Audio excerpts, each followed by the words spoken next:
The Lankavatara Sutra says, quote, I, from the night in which I started on the path to attainment until the night in which I entered nirvana, did not express a single word. The Buddha used two methods for preaching in this way, that is, the Dharma of one's own conditions and the Dharma of the fundamental abode. The Dharma of one's own conditions refers to my attainment of the attainment of a Tathagata, which neither increase nor decrease, and are separate from verbal expression and deluded conceptions, from words and letters, and from dualistic tendencies. Close quote. Chih-i says that, to interpret this passage, the Dharma of one's own conditions refers to the Buddha's enlightenment concerning the noble and real truth of the real Dharma nature. To be separate from verbal expressions and deluded conceptions is to be inconceivable, that is, empty.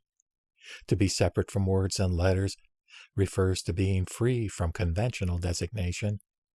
To be separate from dual tendencies is to be free from the duality of speech and what is spoken of, concepts and what is conceptualized, designations and what is designated. The Dharma of the fundamental abode refers to the constantly abiding Dharma realm that is the noble path trod by the noble ones in the past. It is like the castle town found at the end of the road. The road on which people go to the castle town is not made by the people who go on it. The road leads to the castle town. It is not that the people who arrive build the castle town.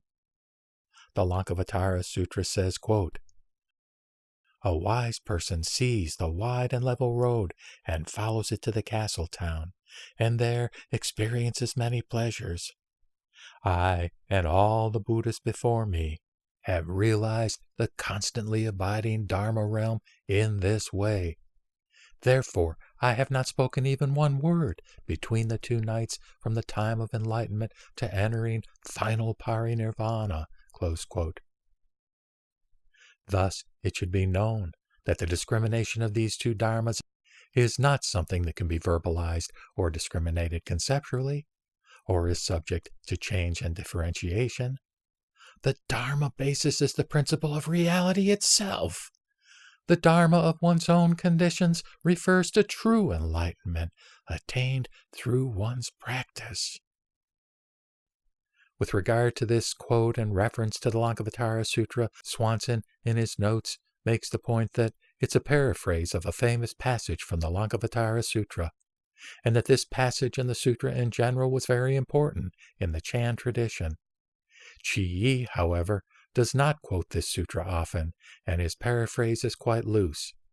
Swanson says the full text reads, quote, the Bodhisattva, great compassion, again said to the Buddha, World-honored one, the Tathagata has said that I, from the night of my awakening to great Bodhi wisdom to the night I entered parinirvana, have not spoken a single word.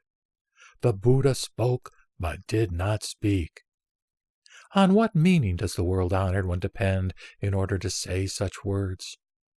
The Buddha said to the great compassion, Great compassion, the Tathagata depends on two dharmas to say such things.